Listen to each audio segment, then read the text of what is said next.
Hi friends, welcome back to UG academy. నిన్న వర్గములు వర్గమూలాలు నుంచి నోట్స్ని సగం మాత్రమే చెప్పడం జరిగింది. మిగతాది ఒకసారి చూద్దాం. ఎన్ స్క్వేర్ మరియు n+1 స్క్వేర్ల మధ్య 2n సంఖ్యలు ఉంటాయి అనేది సెంటెన్స్.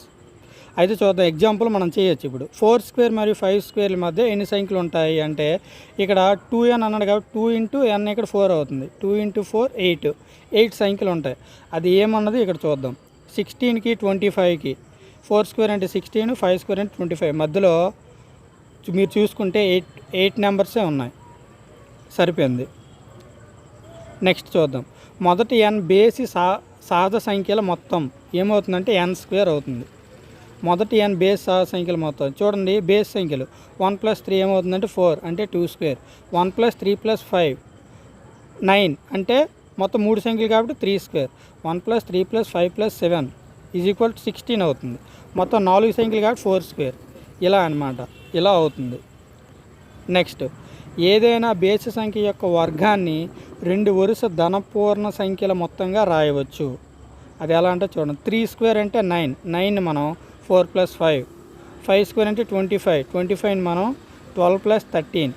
7 స్క్వేర్ని 49, 24 + 25 ఇలా మనం రాయొచ్చు అనమాట.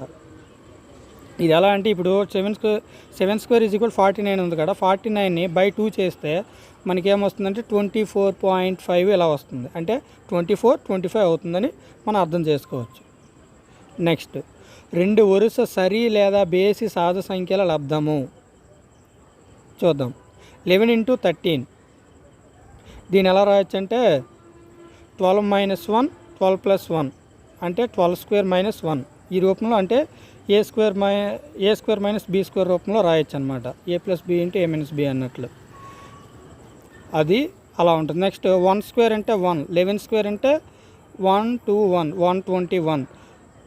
నెక్స్ట్, 111 స్క్వేర్, 111 ఉంది కాబట్టి 1 2 3 మళ్ళీ రివర్స్ అవుతుంది 2 1. ఇక్కడ 4 ఒకట్లు ఉంటాయి కాబట్టి 1 2 3 4 నెక్స్ట్ రివర్స్ అవుతుంది 3 2 1. ఈ ప్యాటర్న్ మీరు అర్థం చేసుకోవాలి. నెక్స్ట్